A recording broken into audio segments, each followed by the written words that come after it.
Welcome to Wildcide, your wild true crime podcast. We're your hosts, who are sisters, storytellers, and truth seekers. I'm Bailey, a therapist who is fascinated by all weird and dark human behaviors. And I'm Chelsea, an educator here to unearth the facts behind the cases. We cover true crime because some cases are just too dark to forget, and others are too wild to ignore. We're so glad you're here, so buckle up and enjoy the ride. Hello, this is your public disclaimer to let you guys know that Chelsea and I are currently on our last thread, which means you're not getting edited shit this episode. So if we stutter, if you hear dogs barking or kids crying, hashtag you're welcome, and we're rolling with it. Yeah. And also happy Wednesday. We're so glad you're here.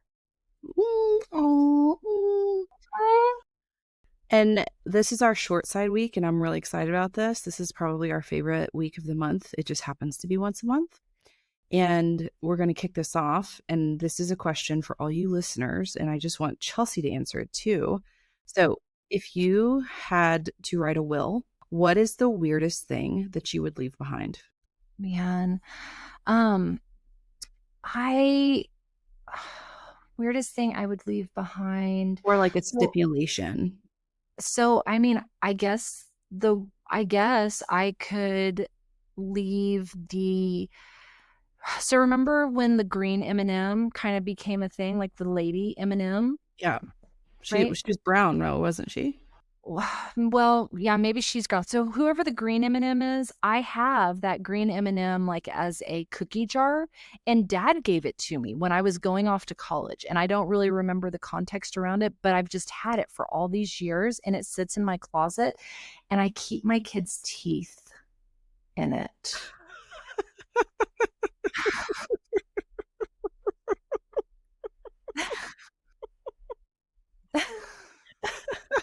So who would you leave it to?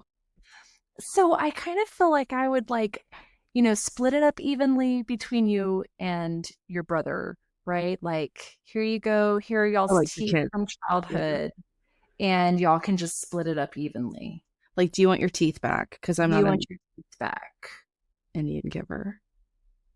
Right. Yeah. And I'd be like, sure, I can make a necklace or earrings, brooch, or a pterodactyl. Oh gosh, I don't know. Like, it started out as like, oh, why didn't I just throw them away? I don't know. Like, when we started the whole tooth fairy thing in our, with kids, I would keep them and like write a note about like from our tooth fairy was named Tilly the tooth fairy, and I'd write in fancy lettering and like. But looking back on it, why didn't I literally just throw the teeth away? Because we have skip genes, which means we don't throw things away, and we're like slight hoarders.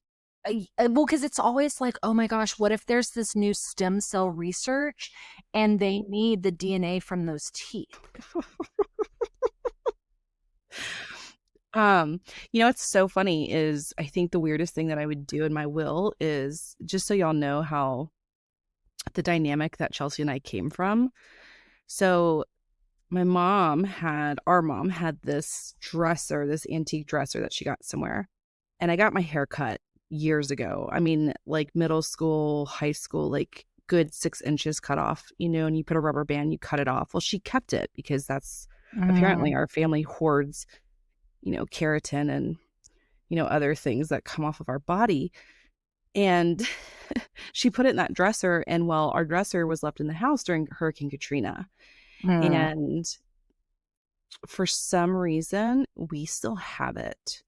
And I'm pretty sure, like, I don't know if Mom took this like ponytail out and like rinsed it off or like, cleaned it. Probably not.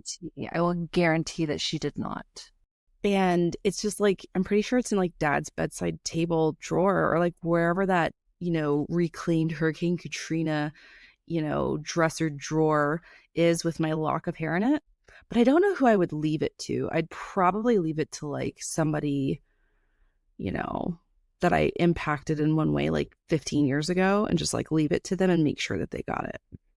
Yeah, like, "You're welcome. You're You're welcome for all welcome. the positive things that I've done for your life, and I will continue to do." You know, they also have the horse that passed away not too long ago. You know, they still have a piece of his horse tail rubber banded, and Yeah. that is on dad's Well, shelf in his office. So I don't know. and like just to kind of go with this weird theme, like we used to breed schnauzers when we were itty bitty. Well, when I was super little. And Uh-huh. one time when dad was out of town on business, like the whole litter died, and mom didn't have the heart to bury them. So she wrapped them and put them in a freezer. Mhm. And I Yeah. remember opening a freezer when I was like 5 and seeing like dead puppies in my freezer. And you guys wonder why I'm a trauma therapist. Sure. Well, Megan opened the freezer as well. Oh, she did. Megan, that's a core memory for Megan as well, the dead puppies in the I mean, freezer. how could it not be? It's like flowers in the attic. We should write a book and it should be called Dead Puppies in the Freezer. Yeah, it really should. And mom's heart was in the right spot. It was. Stuff makes her really sad. I get it. Yeah, But so instead of alas, burying these dogs, I'm gonna wrap them in plastic and shove them in a freezer. I know it It makes makes sense sense in to her her. brain. Yeah. And I really think that right there is a lot of times what happens, especially in our short sides, is I think deep down it makes sense in their brain. Yeah, 100%. So, yeah, I don't know. I just was gonna say this is the theme for today. This is Wild Wild West land, but it's Wild Wild Wills. So, Mm, we're gonna be getting into some wild wills and the things that people used to leave or not leave or stipulate or do, and we're about to get into this crazy stuff. yeah. Yeah. So our first case is the case of TM Zink. Zinc as in Zink, not zinc as in the mineral. But either way, I don't think it matters. So this TM Zinc in our story was so aggressively anti-woman that it makes the He-Man Woman Haters Club from the Little Rascals look pretty dang progressive. But how did we get here? Well, grab your gavel and make sure you're seated because we are diving into the will that shook a small town, confused a nation, and almost gave Iowa its first misogynistic monument? Question mark? Oh, Like, wow. I know. So this case brings a new meaning to resting misogyny face. Insert That's an RMF. I think we've all seen dudes with RMF. I hate to say it, but they're out there. They're They're out out there. there. And women are out there as well, but Yes. when you've seen it, you've seen it. So insert Townsend Murphy Zink here. And he is a man who was known to his friends as TM. Born in 1858 in Ohio, TM Zink eventually made his way to the cornfields of Iowa, possibly in search of better lawsuits or just flatter land, but he was for sure outrunning a simple farming life. He studied law at the University of Iowa, and by the 1880s, he had set up shop in the little town of Les Mars, which what a cute little like I live in Les Mars, Iowa, right? Yeah. Where he quickly earned a reputation as a super respectable attorney. We assume that means he did a lot of serious legal work, like mediating land disputes and settling fights over livestock custody, and hopefully not automatically siding with the town's Bubba. Right? Oh, wow. And in the early 1880s, TM married a woman named Emma Nix. They had a daughter named Margreta and built a decent life. He even made a run for state Congress. However, he ran as a Democrat in a county full of Republicans, so that dream went down faster than a butter sculpture in the state fair. Did you say a butter sculpture in the state fair? Butter sculpture in the Iowa State Fair. You know it's going down fast because it's Gold. hot that time of year. So despite the political flop, Zink stuck with his lawyering. He joined forces with two brothers named Cass and formed the law firm Cass, Zink, and Cass. Because nothing says legal prestige like sounding like a boutique mustard company. Welcome in to Cass, Zink, and Cass. Unfortunately for TM, his wife Emma died in 1910, and he did his best as a single father to Marguerite. By 1926, TM married again, this time to Ida Benningson, a widow who had been part of his life for over 30 years. By all accounts, their marriage was considered ideally happy. If this were a different kind of story, we'd wrap up here.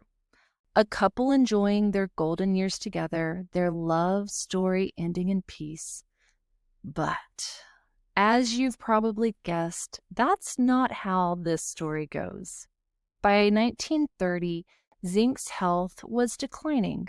After battling gallstones, which, as Bailey knows, they are painful, pebble-like nuisances that can wreak havoc in your gallbladder. It's true. And make you feel like you are dying. Yeah, I'm pretty sure the ER thought I was med sinking. I was just like, I have to get some pain meds. And they were just like, you're fine. I imagine that you thought that one of those little alien things were going to pop out of your stomach. It was worse than labor pains. Seriously. That's what I hear. It was the worst pain I've ever had in my life. Gallstones and kidney stones, I hear, are awful. Yeah. So Zink had these, and he underwent surgery, which kind of kudos to the surgeon that did this in the 1930s. Like, I really can't imagine what that would look like to remove gallstones in the 1930s. But here we are. I'm surprised they didn't just bleed him, cut his arm and be like, let the demons out. Like, put a leech on it. Yeah. And I mean, again, because going under the knife, just there's no way that could be a sure thing, especially in the 30s. And Zink, unfortunately, wasn't so lucky. On September 11th, 1930, at the age of 72, T.M. Zink passed away. His funeral was, by all accounts, a dignified event. The people of Le Mars gathered to pay their respects, and the local papers printed heartfelt tributes to a man they saw as a pillar of the community. But little did they know what kind of legacy Zink was about to leave behind. So, now this is the will, and this is where it gets really strange. Just weeks before Zink died, he had dropped what we'll politely call a legal bombshell. His final wishes were less pay my love to my family and more please build a fortress of literature that women aren't allowed to touch. Okay, I know. So let's deconstruct this a bit. In his will, Zink left a whopping $5. Yes, 5. 1, 2, 3, 4, 5. Yeah, how much was that back then? Well, it was a lot, right? So he left $5 to his only daughter, Margareta. Dude, that's like $95.75. And it was, I mean, I know it was right after the Great Crash, but it was considered the Great Depression, right? In the 30s, we were in the Great Depression. And to his wife, Zink offered her the opportunity, to rent their house for $40 a month. Like, rent it from him after he died? Correct. Rent it from, I guess, whoever was taking over his estate. So that's like your husband dying, and in his will, it's like, dearest Bailey, I don't want you to be kicked out of the life we built together in the home that we have our memories in. So because I love you, you can rent this house to like I'd from the be person who's pissed. managing me I'd be for so 40 pissed. bucks. $40 a month is a lot. And the real zinger is Zink left the bulk of his estate, tens of thousands of dollars that we're working with, to fund the creation of a woman-free library. And he had a daughter. What a I douche. know. I know.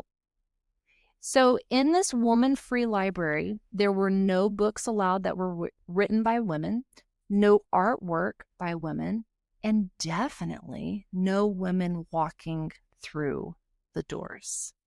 According to his will, he had, quote, long studied literature and philosophy and had thus concluded, okay, are you ready? That women were intellectually inferior and should be kept away from all the good books. This dude, okay, so he was married twice, whatever. But you know what he reminds me of, and I've said it in other episodes, are those really icky simp dudes with the Mhm. fedoras Mhm. that are like, I have a class, a master alpha class on Mhm. how to get women eating out of the palm of your hand. Yeah. Like it's only, $39.99 to learn all of the skills, which is basically just be like a creep and a semi-predator. And for Mhm. girls to be like, you're so weird, get away from me. And he was like, no, that's really code for I'm an alpha and she wants these nuts. And it's like, no, that means that there's a restraining order coming. You're so Yeah. weird. Well, and honestly, like I'm not going to go down the whole like rabbit hole of the propaganda that the US was pumping out that started kind of in the 20s and the 30s that kind of created this like women need to stay at home and you need to have like a white picket fence and the man works in the works in the world and then comes home. Like seriously, if you ever research it, it is absolutely fascinating Huh. how it was a literal marketing campaign that kind of pushed this idea that most Americans to this day kind of buy into, right? Like, Like you need to obviously, stay home and take care of our sand blown shack while your right, husband goes to a job that doesn't exist because it's literally 2 years past the Great Depression. right, right. And you And can feed just, all them babies. yeah, Right. like sit still and be pretty. And it, like I said, it's just, it's fascinating to hear again, the well thought out marketing ploy that they came up with to kind Yeah. of create Sure. this like America is the best thing. And I am not anti-American, guys. Don't come at me with pitchforks. Like I said, it's just interesting. It's interesting. Well, it's history. I mean, It is. It truly is. And luckily we've evolved. and if they come after you with like pitchforks, then that's dumb because Who literally has pitchforks anymore? Yes, because number one, ew. Number two, who still has pitchforks? And number three, read your history. I mean, right. So this guy, so going back to our no women's allowed clubhouse, if you will, he even ordered signs to be posted at every entrance stating no woman admitted. And I guess you could say that being subtle was not his strong suit, which I mean, whatever, right? Like you're passionate about something. Now, as we said, he did have a daughter, and understandably, Margreta was less than thrilled. I mean, Not yeah. only had her father handed her essentially a $5 slap in the face, but he also went full footnote rage in a post-mortem rant against half of the human population. And what did she do? Well, she challenged the will, claiming her dad had completely lost his marbles by the time he wrote it. And to prove it, she brought in the big guns, state psychiatrists who testified that Zink suffered from, it just gets crazier. He suffered from sexual paranoia, which Okay. sounds like a rejected Freud theory or a really terrible band name, if you ask me. The court agreed on March 7th, 1931. Zink's will was officially shredded, and Margareta inherited the estate. The womanless library, you ask? Well, those plans were canceled. So I think at the end of it, feminism won, Zink 0. Even with the legal win, Margareta's payday turned out to be more of a whimper than a windfall. Again, thanks to the Great Depression, the estate had shrunk like a wool sweater in hot water, dripping from an estimated 80,000. Your analogies are hilarious. Thank you. Thank you. So it went from 80,000 to barely 10,000. And then you add in claims from Zink's widow and a mysterious $10,000 promissory note, and Margareta probably broke even at best. But I will say, good for her for going after the will and saying, like, this is crazy. Like, I don't care who you are. This is insane. And here's the twistiest twist of all. Zink had already deeded his property to Margareta back in 1920. Yeah, like it had already been a done deal. All this court chaos, all the scandal, all the headlines, it was basically moot. The will wasn't just invalid, it was unnecessary. The property was hers the whole time. Like, I don't understand how it even got this far. And I think we'll call this poetic justice, you know? Zink tried to build a library of exclusion and instead built a cautionary tale in petty legacy making. So, what do we make of T.M. Zink? He was a lawyer, a failed politician, a husband twice over, and a father. But above all, he was a man so determined to gatekeep knowledge that he tried to write sexism into stone tablets, or at least into Iowa property law. His bizarre final wishes may have been legally torched, but they still spark fascination because in the end, Zink left behind more than a canceled trust. He left behind a bizarre little footnote in American legal history. One that reminds us, no matter how much you plan your legacy, your kids will find a way to undo your nonsense. And thank goodness for that. Yeah. Yes, queen. So Bailey, what the heck was this whole? So first of all, I imagine that the field of psychiatry was wild. It's always been wild. But the fact that he was diagnosed with sexual paranoia, I don't know, man. like that had to have been a Freudian thing, right? Well, I don't know. Like they also, even up until I think like the 60s, they basically treated alcoholism. I mean, obviously it was a moral issue, and they threw you into basically a psych hospital to detox, which is super dangerous because there's only two substances that you can die withdrawing from, and that's alcohol and benzodiazepines. Okay. Opioids, opiates, cocaine, all those others, they'll hurt like hell and you wish you were dead. But you like you can die from complications like a heart attack or a stroke or seizures or something like that, but like the actual withdrawal of the substance, there's only two that you can die from.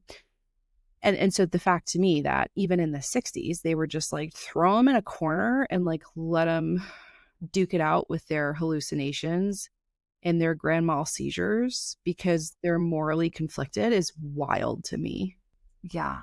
You know what I Well, mean? and I imagine that they have witnessed people literally like succumbing to their Yeah. death They literally as die they're from withdrawal. talking Yeah, it's on this. I wild. mean, I don't know. Which that's another super fascinating, I guess, like ongoing thing in our history, right? Like the temperance movement. Oh my gosh. Like, Ah, you know, if alcohol touches your lips, you won't touch our lips type of thing. Like a yeah. lady, I can't think of who her name is right now, but literally would go in with like a full blown hatchet into bars and like start tearing up the place because she was so into like the anti-alcohol, the whole temperance movement because of Mhm. the moral obligations. It's just so interesting. It's really Yeah, wild. yeah. Well, on this side of the fence of Wild Wild Wills, this also weirdly circulates around women, but in a totally different way, Hmm, right? I'm ready. So it was almost like reality TV before there was reality TV. And think about having kids being in a competition. Um, no, thank you. I don't want to think about that. You win. I'm out. Have Yeah, so much fun in that I game. ring the bell. So nearly 100 years before The Bachelor or Octomom or anything like that, Toronto was gripped with a contest so bizarre and arguably totally unhinged. It only came from one place, and it was this super eccentric, prank happy millionaire with way too much time and money on his hands. So he was giving out a prize in the terms of his will, which was cash. And the challenge was to birth the most babies. Um, And the results chaos, babies, lawsuits. And it hmm. was this weird, like, maternity ward stampede that nobody saw coming. And this is Canada's weirdest legal legacies of the Great Stork Derby. Like I had to what a look this up several bizarre. times because I'm like, this isn't real. Well, and I was going to say, like, what a bizarre string of words that mean like vastly different things all together in But one sentence. also make it absolutely coherent. The That's what I Great mean. Stork Like, Derby. yeah, where you're like, I understand what each of those words mean individually, but I don't understand why they're all together sitting Right. next to each other in this room. Like, how are they all friends? Yeah. So this baby race ringleader was Charles Vance Millar, who was born in 1854 in Ontario. And he was super smart dude, graduated from the University of Toronto with like a 98% average. And the thing that I think about is he's probably the guy who would like correct his college professors and be like, so technically what you just said was a preposition and you can't end a sentence with a preposition. You know what I mean?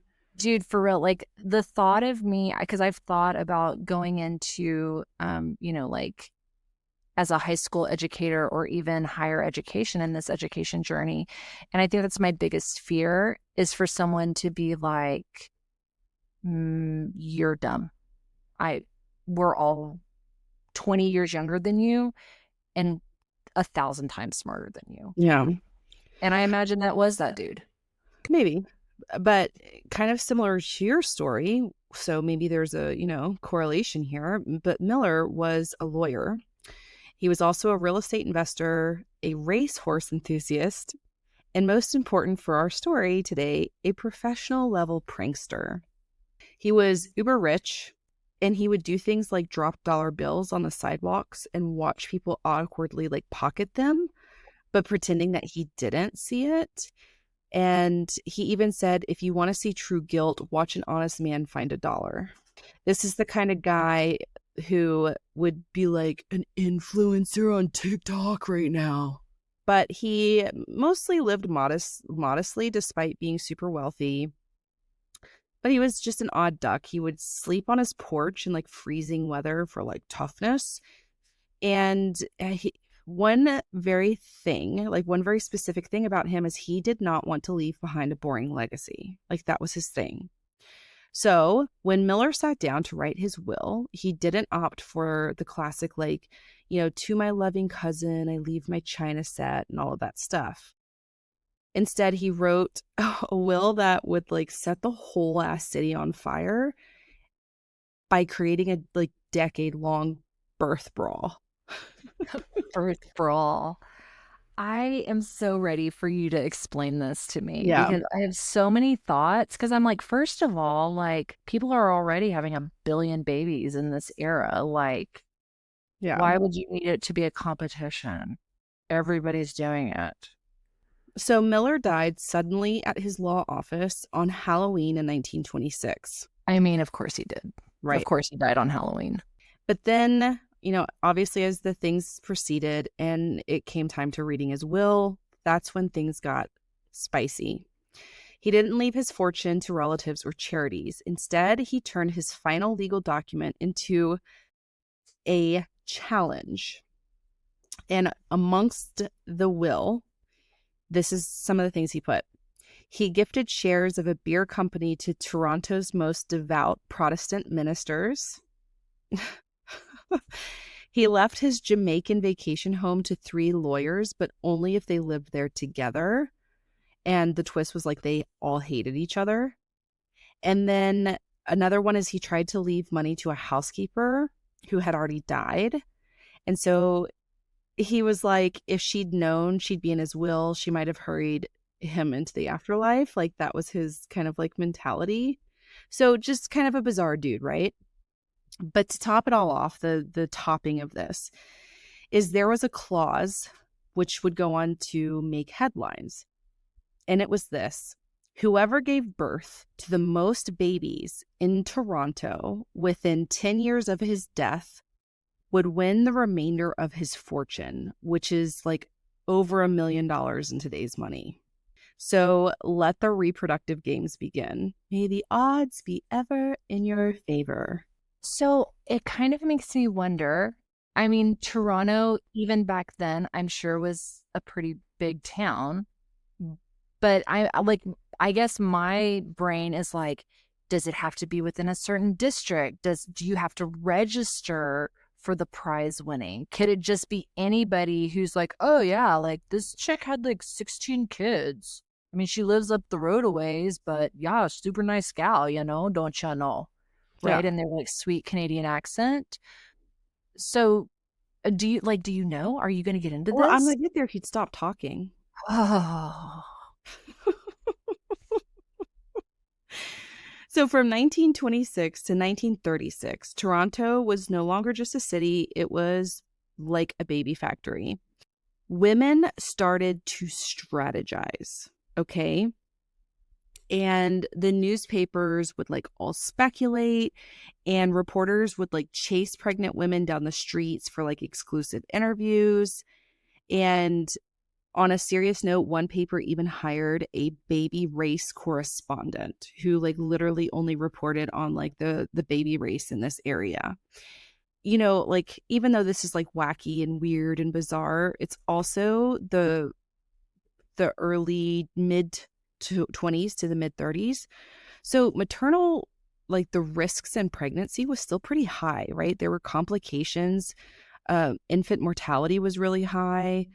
Birth control wasn't accessible. This was like during the Depression, which I'm sure impacted Canada too. I don't know the extent. Sure. Yeah. But, regardless of that, people still jumped on the opportunity, right? Yeah. It's like Moulin Rouge. It's like the show must go on. Yeah. And families who were on the edge of poverty were like, hey, we can capitalize on like not having birth control anyways. And, like that could change their whole life. But there were also rules, right? So there were other stipulations. So it wasn't just about how many kids you had. They had to be born in wedlock. They had to be born within city limits, and they Mm. couldn't be stillborn, Oh, which is like kind of a really awful stipulation, right? that's not Yeah. nice. That's not nice. So the government, many people tried to like overthrow this thing, shut it down. But I mean, his will was airtight. He was a lawyer and the courts upheld it. So the Derby continued, baby after baby after baby. I was going to say it's kind of in the private sector, if you will. Like they can't really, like it's not causing some sort. I mean, I guess it's causing a little bit of chaos, but it's not causing like people to Yeah. be burning down the city. Yeah. Literally, like they can do whatever they want. If they want that many kids, they can do that many kids.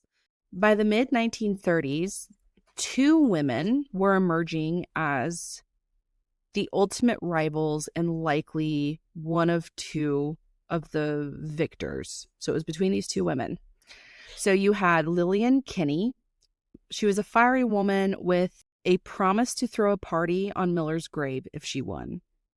So, like, all right, Lillian. And then you had Grace Bagnato, multilingual, graceful under pressure, was kind of like the community hero. And she, kind of fun fact, was also once Toronto's first female driver. Hmm. So, talk about range. Yeah. Both women birthed upwards of a dozen children in a decade. Okay. Hmm.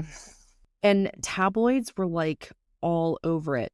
They apparently, like Lillian for sure, reportedly charged people for photos and once threw oatmeal at a welfare worker. Right. So she was like feisty and over the top, but Grace was more quiet, determined, and for a lot of locals, the better bet. But the twist is that neither one of them won. What? Lillian, unfortunately, had too many stillbirths to qualify. What? And Grace, despite her amazing track record, was ruled out because she and her husband were not Canadian citizens. That is bollocks. But I mean, like, you should really read the fine print. Like, if I'm going to dedicate 10 years of my life and having 12 children, I'm absolutely going to make sure that I'm within the like legal sandbox of doing that. You know what I mean? I know. But yeah, well, I'll leave it there. So those two women, even though they were the top two contenders, they ended up not winning, almost being disqualified. And finally, after 10 long diaper-filled years, the court stepped in and awarded the prize to four women, each of whom had 9 children. Oh my goodness. Well, you know what? Good job, court system. I applaud Yeah. you for that one. So each of the women got about 75,000, which is over $1 million today. Not too shabby. That's a lot of money. That's a lot of dough, Joe.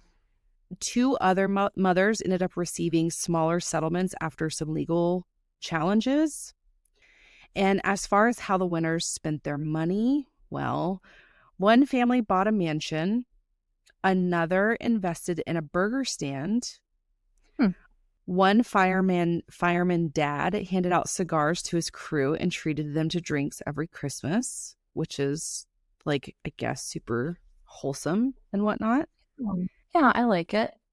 And one of them blew through their money by the early 40s, but ended up back where she had started, which was being a mom to a lot of kids without lots of money. Mm. And so, what do we take away from the Great Stork Derby? $1 million baby race, government outrage, legal loopholes, and one lawyer's final mic drop from beyond the grave.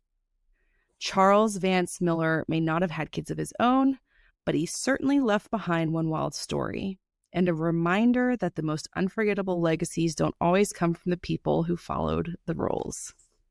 Yeah, I kind of wonder, you know, because you always, as like the family tree expands, you always have those moments where it's like, oh, grandma, tell me about the good old days. Tell me about all my aunts and uncles. And like, how do you have that conversation? It's like, Right? well, Bailey, back in this time, there was a man, and he had in his will, which set forth a race, and by golly, I was determined to win it, and that's why we have all these people. I don't know, man. There was another one that I was going to cover, and I don't remember the name of it because I looked through a lot of like different will stories. But basically, this dude had a ton of money. I think he was in like the treeing industry, like the, I don't know, whatever, arborist industry or whatever. And his stipulation was his whole fortune would be divided evenly to his heirs 25 years after the death of his last grandchild. Oh. Oh. And so I was reading into it, like some people, like it was like their great grandfather, and they never knew about it. And like were contacted by, legal representatives who are like, hey, you're one of like 7 people to like divvy up this inheritance from this like super distant ancestor or whatever. So I don't know, that people are just weird, man. They're just like, to each his own. Cool, it's your money, do what you want with it. But my thing is, if I were to make $1 million off this podcast, you guys rate view. So we're almost there. If I were to make $1 million off this shit show, I would like set up my daughter for like generational wealth, and then my niece and nephew, like your children, I would set everybody up. And I would want them to enjoy it now. I wouldn't want this whole like, you have to be 85 before you can enjoy it. Like, get a car or like take a trip, enjoy the world, like be a good human, but like enjoy your life. You know what I mean? Sure. Yeah. Well, it's funny that you say that With because your M&M jar full of teeth, like go into the world and do great things. Do it. Don't be ashamed to let everybody know about that M&M jar of teeth. So it's so funny that you're talking about that, because that is the case that I am working on, is around like a lottery winner, right? And just kind of the wild that is this subculture of lottery winners. Because people get real wild. Like money really does have such a strange influence on the people who are giving it away and the people who are receiving it. Right? And there was like, not to go on a totally another tangent, but there was another will case with this dude who was just like, I hate my estranged asshole family, and I want to prove that they suck, and faked his death to see how they were going to act over his like millions. And then they were all, of course, acting shitty. And he was like, surprise, bitches. Like, I'm not dead and you all suck and you're never getting anything. It sounds like a weird Agatha Christie book. Like, right? I don't know. It's money does some really heinous stuff to people's minds. It does. Well, Chelsea always says it's the root of all evil. The love of money. The love of money. Love of money. Root of all evil. So yeah, hopefully you guys enjoyed this one. And like I said, coming down the pike, we are going to cover a true crime situation regarding some lottery winnings. Yeah, it'll be thebomb.com. And as always, you guys, thanks for hanging out with us through this short side of the Wild Wild Wills. And we will catch you on the wild side. Bye, guys. Later, Gators.